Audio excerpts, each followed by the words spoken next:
Welcome to Hamburgers and Horror, the home of meat, monsters, and murderous buddy dolls. I'm Noah Hook, and today we're looking at the 2019 remake/reboot of Child's Play. This version of Child's Play reimagines the premise of the franchise, opting to switch out voodoo and soul transportation for AI technology gone wrong. So Chucky is no longer a human inside a doll, simply a robot with his safety protocols turned off. To understand how this movie got made, I had to look into the history of a bunch of different production companies. To keep it really short, the original 1988 Child's Play was produced by United Artists and distributed by MGM. MGM had purchased United Artists in 1981, so MGM UA was a combined name for the two companies. But MGM UA sold the rights to the series to Universal Pictures in 1990, which is where all of the following Chucky movies except for Seed were produced. But MGM did retain the rights to the original movie.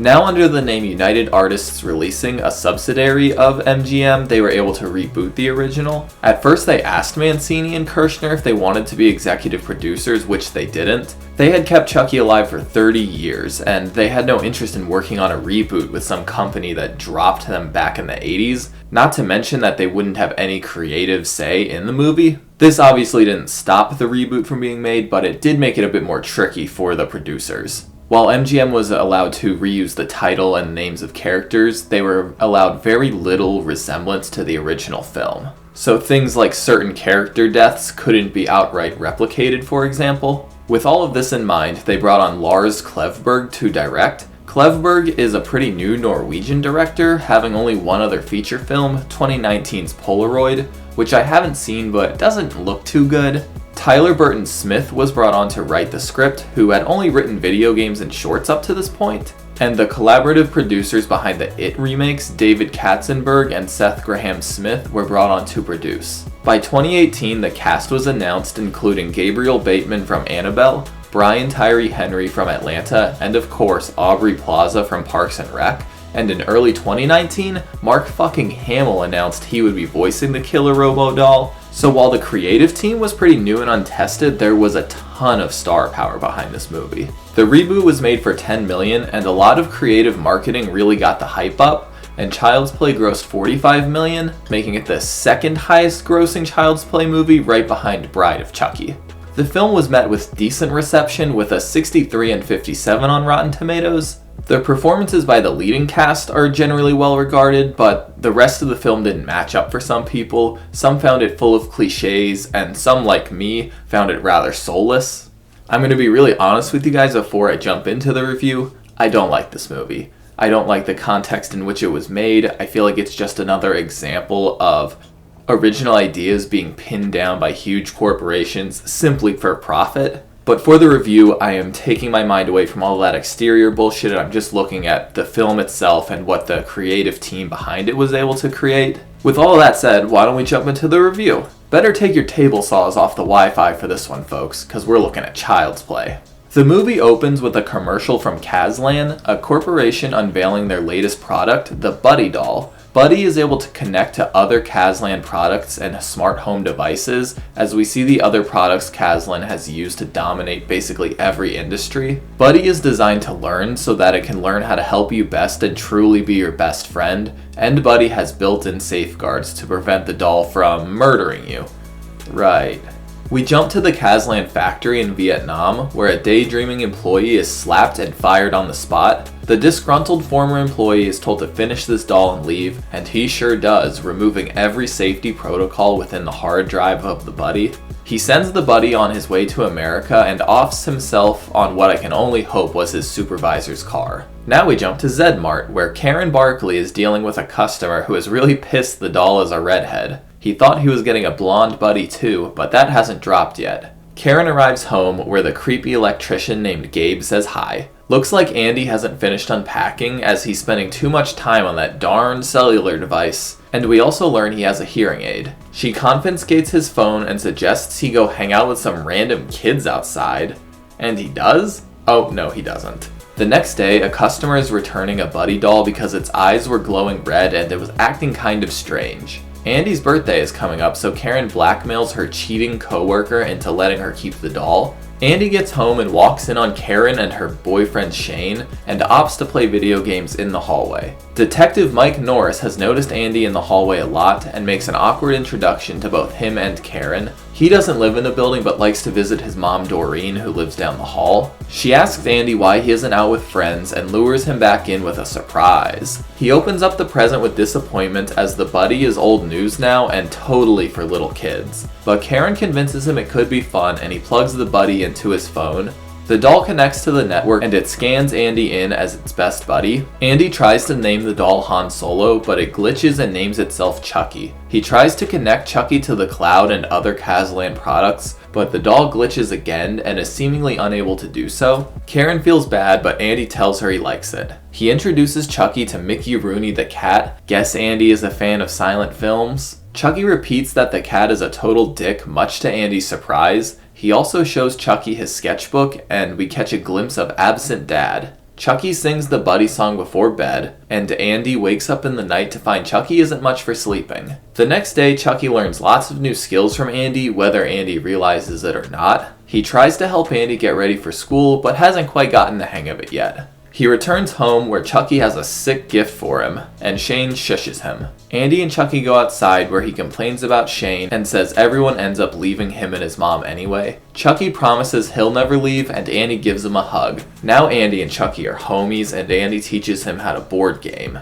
He drops a card and Mickey Rooney scratches the shit out of him. Chucky is fascinated by blood and stares at the cat as Andy says he is sick of it. He goes to get a bandage and Chucky's eyes go red. Andy returns to find Chucky strangling Mickey Rooney and stops him. He yells at Chucky, but the doll reasons that the cat hurt him and made him unhappy, so he wanted to get rid of it. Andy explains to Chucky that he isn't allowed to hurt anyone or anything, except maybe Shane, of course. He and Chucky plot to scare Shane, so he teaches Chucky how to make scary faces, and the neighbor kid's dog sets off Andy's hearing aid. Chucky repeats one of their fucks, and Fallon and Pug are fascinated by the free-thinking doll. And these realistically written kids instantly want to be friends with Andy and help scare Shane. And it works pretty well. The kids are able to watch Chucky's vision of the scare through the Buddy app. Now they're all best buds and use Chucky to steal candy from a vending machine Gabe is working on. That night they are watching Texas Chainsaw Massacre 2, and Chucky sees how much they love the violence on screen. So Chucky heads to the kitchen and grabs a knife, which he intends to assault Pug with. Andy tackles him but gets cut on the arm and doesn't understand why Andy is upset. He leaves Chucky alone to think about what he's done. The next day, Chucky sneaks up on Shane again, this time with audio of Andy calling him an asshole. Karen takes the doll and locks him in a cabinet, limiting Andy to playing with him 1 hour a day, and Chucky does not like the sound of that. Andy returns home the next day and sees Chucky has broken out and killed Mickey Rooney real good. Because this is a movie, Andy doesn't immediately get the fuck out of there and throws the dead kitty down the trash chute and tells Karen that Shane left the door open so he probably ran away. And that night, creepy ass Chucky plays audio of the dying cat. Andy returns home the next day and leaves as soon as he sees Shane, and I guess Karen has given up on locking the doll away and hasn't noticed the broken cabinet. That night, Shane is taking a piss when Chucky scares him again, once again using the asshole dialogue. Shane bursts into his room and pushes Andy down and verbally assaults him. Andy is too scared to talk back, but once Shane leaves, he says he hates him and just wants him gone. And you said that to the right fucking guy, Andy. Mike overhears Shane and Karen arguing, and Shane hears a noise in the back of his truck he really shouldn't ignore. And he arrives home to his wife and kids, because we're trying to make him as horrible as possible. Poor Shane conveniently has to take down the Christmas lights, and his ladder gets a little shaky. He looks around his watermelon patch? I'm sorry, what month is it? I'm pretty sure this movie takes place in Detroit, and I don't think you can grow watermelons in a Detroit winter. Correct me if I'm wrong, though. So either Shane is really fucking late at taking down the lights, like 6 months late, or it just doesn't matter, I guess. Chucky pushes him all the way over and both of his legs snap way out. His daughters can't hear his screams because everyone listens to music insanely loud in movies, and he crawls towards his phone. Chucky turns on a tiller, which sucks up the lights and is pulled towards Shane. He is able to stop it with his hand, but Chucky hops on top of him and says nobody hurts his best buddy. Shane stops the knife, but the tiller charges ahead and scalps him. Chucky says this is for Tupac, don't ask, and gets to work on an art project. Of course, Mike Norris is on scene and recognizes Shane, and damn, Chucky did a number on him. Andy wakes up and doesn't notice Shane's face has been attached to a watermelon as another present from Chucky. Oh, now he's noticed. Chucky says he'd do anything for his best buddy and is excited to play again. Andy asks Chucky why he would do this, and he replays the audio of him wishing he was gone. Andy locks Chucky in his closet and calls 911. Oh, I mean his shitty little friends, because of course. His friends are shocked, but Fallon realizes they saw the signs this could happen and didn't act, but she also says not to call the cops as they never believe him. But the doll has a built-in camera and is very open about killing Shane. Oh well, let's see where this goes. They wrap the melon head up like a present to dump down the chute, but Karen walks in at the worst time. He says it is a present for the old lady down the hall, Doreen, and Karen wants to join them in delivering it. Oh wow, they're doing it. How you doing, Doreen? Doreen ain't no snitch and plays along with Andy and accepts the phony present. Andy convinces her to open it next week on his birthday so they're safe for now. Andy returns to the closet where sad Chucky has found a knife, I guess. Chucky just wants Andy to be happy, and sad Andy convinces him to drop the knife. They enter the living room where Pug and Fallon are hiding, and the children rush the doll. Chucky is able to upset Andy enough to stop, but Fallon and Pug finish the job by ripping this Tony Stark looking thing out of his chest. They wrap up the doll and send him down the chute. Unfortunately, creepy maintenance guy Gabe finds the doll and keeps it. He's able to jumpstart Chucky and gets ready to fix him up. Karen has finally learned the truth about Shane and his gruesome death, and Andy offers to join Mike and Doreen for dinner. The now opened up Chucky looks around at Gabe's monitors, revealing this guy has placed spy cams all over the building which he uses to watch the residents. But Chucky is able to see Andy having dinner. He happens to hear Doreen joke about Andy being her new best friend, so that'll probably come up later. Doreen is excited to have just downloaded the Caslin Drive app, which is basically Uber with self-driving cars. Doreen shows Mike the present he made for her, and Andy gets super nervous. Mike thinks it's because he's a cop and the kids don't like him, and he rambles about bad influences into the kitchen, and Andy takes the melon head and bolts. He drops it down the chute, and hopefully Gabe doesn't open that as well. Gabe hopes to resell Chucky and has gotten new clothes and a new arc reactor for him. He gets ready to box Chucky up, but gets distracted by a towel-clad Karen, long enough for evil Chucky to wake up. All of Gabe's Caslin products start going haywire, and Chucky disappears. Chucky turns off the lights and slashes him with a knife in the leg, and again in the dick. He trips on his Caslan Roomba, and Chucky slashes him a few more times. He climbs on top of his table saw, which Chucky knocks over and activates. Chucky uses his ET finger to turn up the thermostat, which heats up the pipe Gabe is holding onto. He eventually loses grip and falls down on the saw, which takes off an entire leg. Chucky grabs his new overalls and boxes himself up at someone's door, and it turns out to be Omar's, who is another neighbor kid who has been around a little bit. He has named the new buddy Chode and gloats to Andy that his actually works. Meanwhile, Mike overlooks Gabe's murder scene, but nothing really happens there. The kids are hanging out at Zedmart, where we see the various forms of the Buddy 2. Chode asks Andy if he wants to play, and quickly reveals himself as Chucky. He plays footage of Shane threatening him and the melon head on all the TVs in the aisle. Andy tackles the doll, and Omar stops him, makes a deaf joke, and slaps his hearing aid off. They have a proper boy fight, and Andy pushes Pug when he tries to break them up. He tries to show them Chucky was controlling the screens, but Chucky just disengages and the ads come back on. Now all the kids hate Andy, and he picks up his hearing aid and Omar's phone. Andy gets into it and uses the Buddy app to watch Chucky's vision. Chucky has grabbed a knife and left Mickey Rooney's collar on Andy's door. Andy now sees Chucky is watching Doreen, who's waiting for a Caslan car for bingo. She hops in as Andy runs down to warn her, but she doesn't get the memo. She arrives at bingo, but the Caslan car goes red and speeds back over to Chucky, who's faster than the car now, I guess. He tells Doreen nobody steals his best friend as he spins her around, and he disengages her airbag and seatbelt. He rams her into another car and starts taunting her through the speakers and gives her a fatal stab off screen. Andy tries to tell his mom about Chucky, but she obviously doesn't believe him. She thinks he did something to Rooney and takes Omar's phone from him. While she's gone, Chucky plays footage of Pug and Fallon, who are wondering if Andy is crazy and Chucky never malfunctioned. Chucky starts taunting Andy through all of the speakers in the apartment and plays footage of his mom and Doreen's death on the TV, which Andy smashes. Just in time to look insane for Mom.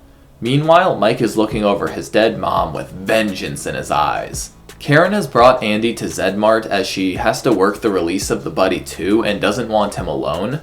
Fallon sees the cops around and figures out Doreen is dead, and jacks up Omar to log into his Buddy app to find the missing doll. They look over the footage to see him stalking Doreen and following Andy.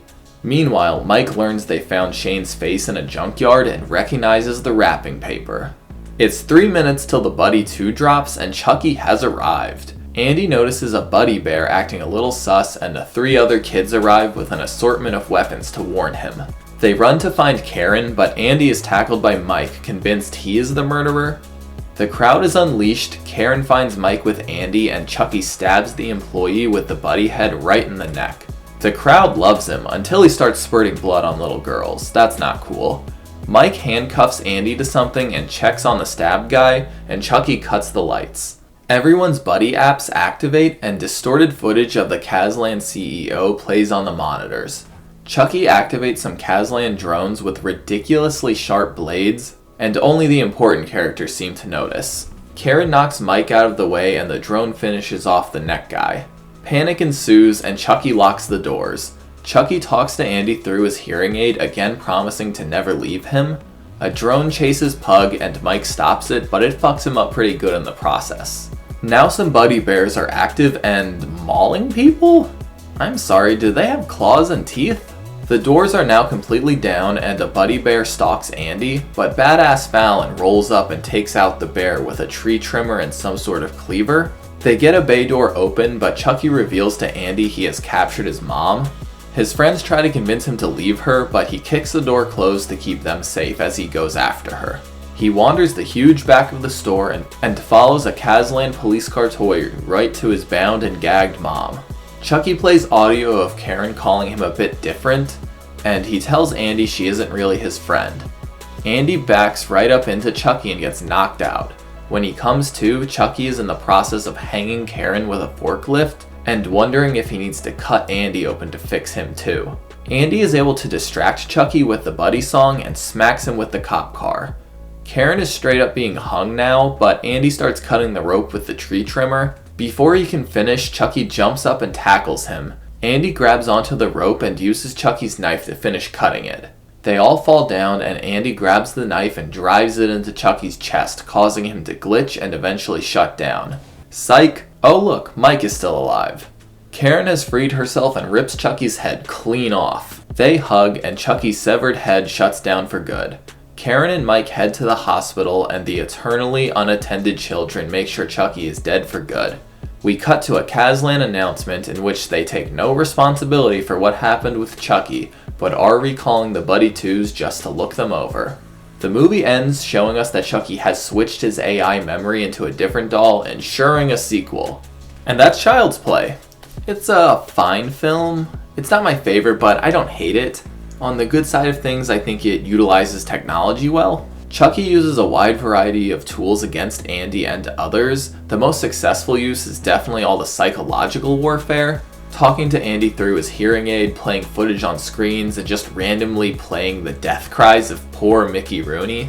But there are also parts of the movie that rely way too much on the idea of people's dependence on technology. Some of the machines Chucky uses are just ludicrous. Like, what is the benefit of a Wi-Fi connected table saw? I do think the relationship between Andy and Chucky was built up well. Watching him go from well-meaning to vengeful is fun, and it is a little off-putting to know the doll really thinks it's doing the best thing for Andy. Although after Chucky gets operated on by Gabe, he suddenly goes from not knowing what a book is to being able to mastermind a multi-step plan to kill a lot of people. I also think the relationship between Karen and Andy was built up well. They have a lot of really realistic ups and downs, but they are pretty much the only characters I do like. Fallon and Pug are just the most generic side characters, and their dialogue is so annoying.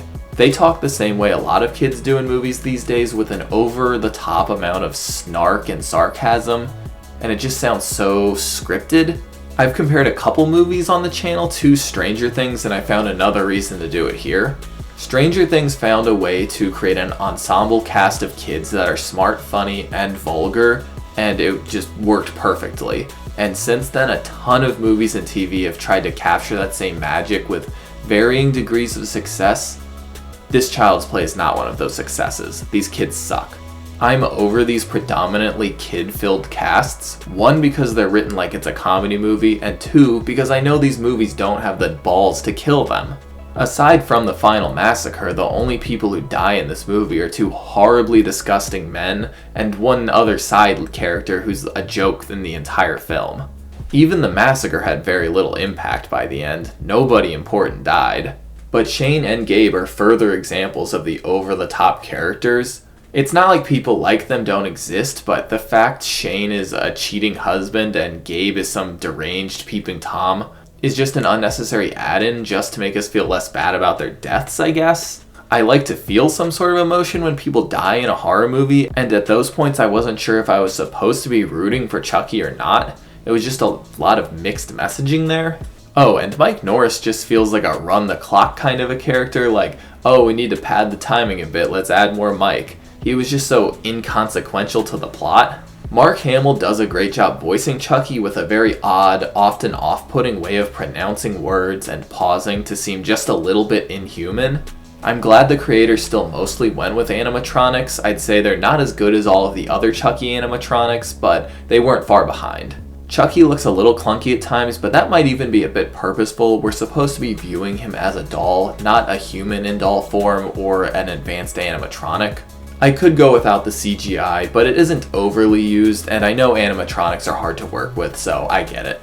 I think my second biggest complaint is the movie is just riddled with plot holes. I know I harped on a few of them already, but how did Chucky return to Andy's apartment with a watermelon and a severed face in hand and not get seen by anybody? How did he even get inside the apartment? Then Chucky just walks from Bingo over to the Zed-Mart, a packed Zed-Mart, and nobody notices.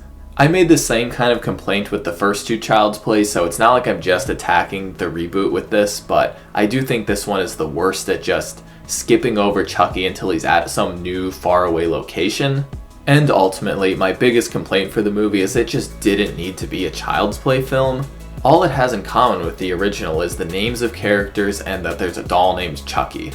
The doll could have literally been anything else. Swap Chucky for the Buddy Bear or some other unique design. It's suddenly an original movie that can stand on its own two legs. But that's a beef I have with the studios, not the actual people who made the movie, so it was never their option. All in all, the Child's Play reboot is pretty good, especially within the world of killer toy films. It just suffers from being attached to the greatest killer toy of all time. It's definitely a horror movie that's made for people who don't love horror movies to like it. It's filled with comedy and a ton of pop culture references, but the kills are pretty solid and Chucky is effectively creepy throughout. I don't think it's a film I'll revisit anytime soon, but it did make a ton of money, so I expect a sequel to come out, and I am excited to see where this franchise could go in the future. Well, that's about it. Next week I'll be releasing 2 ranking videos. I'll be ranking my 10 favorite human deaths, and I'll rank the 10 doll deaths from the 8 Chucky movies. I sort of cheated to get 10 dolls, but don't worry about that. As always, I'm Noah Hook, and thanks for watching Hamburgers and Horror. Stay safe out there. Thanks for watching my review of Child's Play. If you enjoyed this video, be sure to like and subscribe so you can keep up with all my Chucky content. And if you want to support the channel further, you should check me out on Instagram or Patreon. You'll be able to request movies for me to review and vote on future franchises. Thanks, y'all.